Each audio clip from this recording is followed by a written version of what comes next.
સાથે હું છું ફાલ્ગુની। સુપરફાસ્ટ ન્યૂઝ પર નજર કરીશું, પરંતુ તે પહેલા એક મહત્વના સમાચાર મળી રહ્યા છે। રફતારના રાક્ષસને હવે જેલમાં રહેવું પડશે। ગુજરાત હાઈકોર્ટે રેગ્યુલર જામીન અરજી ફગાવી દીધી છે। ગુજરાત હાઈકોર્ટે તથ્ય પટેલને રાહત આપવાનો ઇનકાર કરી દીધો છે।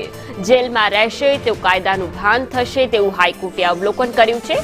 જેલની મુક્તિથી કેસની તપાસમાં નુકસાન થતું હોવાનો સરકાર તરફથી રજૂઆત કરવામાં આવી હતી। કેસની તપાસ ચાલતી હોવાથી જામીન ન આપી શકાય। સરકારની રજૂઆત પર હાઈકોર્ટે તથ્ય પટેલની જામીન અરજી ફગાવી છે। એ જ તથ્ય પટેલ જેણે અનેક લોકોના જીવ લીધા હતા। રફતારના રાક્ષસ તરીકે તથ્ય પટેલે જે અકસ્માત સર્જ્યો હતો તેને ભૂલાય તેમ નથી અને તેણે જામીન અરજી કરી હતી, જે હાઈકોર્ટ તરફથી ફગાવી દેવામાં આવી છે અને હાઈકોર્ટે અવલોકન પણ કર્યું છે કે જો જામીન આપવામાં આવશે તો કેસની અંદર વિલંબ સર્જાઈ શકે છે।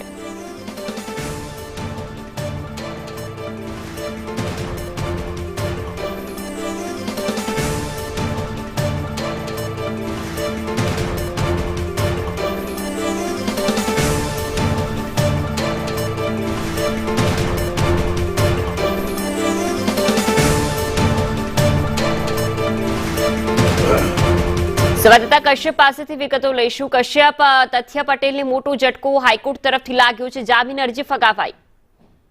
બિલકુલ, રફતારના રાક્ષસ તથ્ય પટેલ છે તેને હજી પણ જેલમાં રહેવું પડે તે પ્રકારની સ્થિતિ છે તે સર્જાઈ છે।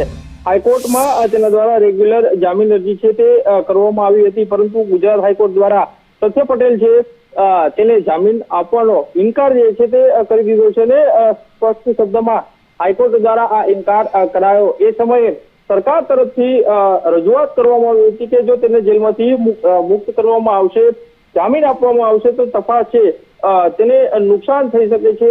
અત્યારે હાલ કેસની તપાસ જે છે તે ચાલી રહી છે ને તેના કારણે જામીન તેમને ના આપવા જોઈએ આ પ્રકારે રજૂઆત છે તે તેમના દ્વારા કરવામાં આવી હતી અને જેના કારણે આ તથ્ય પટેલની રેગ્યુલર જામીન અરજી છે તે સરકાર દ્વારા આ જે રજૂઆત કરાઈ હતી અને હાઈકોર્ટ દ્વારા આ તમામ દલીલોના અંતે તથ્ય પટેલની રેગ્યુલર જામીન અરજી છે તેને ફગાવવામાં આવી છે। બિલકુલ કશ્યપ, જોડાયેલા રાજ્યો ઇસ્કોન બ્રિજનો અકસ્માતનો કેસ જેમાં અનેક લોકોનો ભોગ લેવાયો હતો તેવો જ આ તથ્ય પટેલ જે અત્યારે જેલની અંદર છે, જેલના સળિયા પાછળ છે, તેમ છતાં પણ તેણે જામીન માટે અરજી કરી હતી। કશ્યપ, જેલની અંદર રહીને કાયદાનું ભાન થશે તેવું હાઈકોર્ટે અવલોકન કર્યું છે, એટલે કે અકસ્માતો સર્જાનારા નબીરાઓએ હવે આમાંથી શીખ લેવાની જરૂર। બિલકુલ, આ તથ્ય પટેલ છે અકસ્માત સર્જ્યો હતો અને અનેક નિર્દોષોના જીવ આ અકસ્માતમાં ગયા હતા અને તથ્ય પટેલની ધરપકડ બાદથી તે અત્યાર સુધી જેલમાં છે ને ગુજરાત હાઈકોર્ટમાં તેના દ્વારા રેગ્યુલર જામીન અરજી છે તે કરવામાં આવી હતી। હાઈકોર્ટ દ્વારા તેના રેગ્યુલર જામીન અરજી છે તે ફગાવી દેવામાં આવી છે અને હજી પણ તેને જેલમાં જ રહેવું પડશે, મુક્તિ તેને નહીં મળે અને તેની મુશ્કેલી જે છે તેમાં વધારો થશે।